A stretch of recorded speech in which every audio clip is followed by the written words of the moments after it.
Hi viewers, అందరు ఎలా ఉన్నారు? నేనైతే ఊర్లో ఉండే కొన్ని మొక్కలను అయితే నేను ఈ వీడియోలో చూపిస్తున్నాను. దొండకాయలు చూడండి, ఇవి మిద్దె తోట మాదిరిగా వేసినారనమాట. ఇవన్నీ చెట్లు కింద ప్లేస్ లేదు, సో మిద్దె ఈ మిద్దె తోట మాదిరి ఏర్పాటు చేసినారు. దొండకాయలు చూడండి ఎంత బాగా కాస్తున్నాయో. మనం ఇలా ఆర్గానిక్గా సొంతంగా పెంచుకొని మనం సొంతంగా తింటే కనుక చాలా టేస్టీగా ఉంటాయి కదా కాయలు. ఇంకా నెక్స్ట్ వచ్చేసి ఇది వంటి రెక్క మందారము, హైబిస్కస్. ఇది చాలా మందార మొక్క మనకు ఇంట్లో ఉండడం వల్ల ఆ మందార పువ్వులు మనకు హెయిర్ గ్రోత్కి అనేది చాలా యూజ్ అవుతుంది. ఈ మందారం ఆకులని మనం కొబ్బరి నూనెలో అలా వేసుకోవచ్చు. అది వచ్చేసి పత్తి చెట్టు. ఇది వచ్చేసి పుదీనా చూడండి, మనకి ఎప్పుడు కావాలంటే అప్పుడు కర్రీస్ చేసుకోవాలనుకునేప్పుడు పుదీనా ఇలా తెంపుకోవచ్చు. ఇది వచ్చేసి నేరేడు పండు చెట్టు, కలబంద.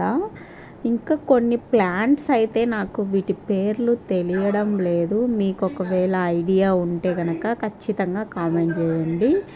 నెక్స్ట్ ఇవన్నీ ప్లాంట్స్ ఏవో అయితే నాకు నేమ్స్ అయితే తెలియదు. అది వచ్చేసి దగ్గాకు, వామాకు. చూడండి, ఇవన్నీ రణపాలన లేకుంటే కిడ్నీస్లో స్టోన్స్ తగ్గించడానికి రణపాల ఆకు ఉన్నట్టే ఉంది. బట్ నాకైతే వీటి గురించి అంత ఐడియా లేదు. నెక్స్ట్ వచ్చేసి ఈ మొక్క కూడా ఐడియా లేదు.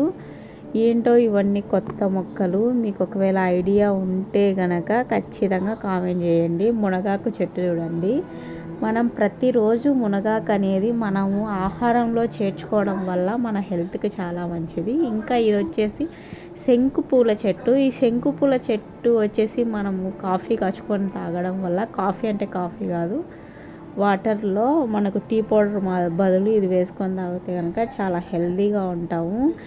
ఓకే ఫ్రెండ్స్, ఇంతవరకు మన ఛానల్ని ఎవరైనా సబ్స్క్రైబ్ చేయని వాళ్ళు ఉంటే ఖచ్చితంగా సబ్స్క్రైబ్ చేయండి, నన్ను సపోర్ట్ చేయండి. ఈ వీడియో కనుక మీకు నచ్చినట్లయితే లైక్ చేయండి, షేర్ చేయండి, సబ్స్క్రైబ్ చేయండి.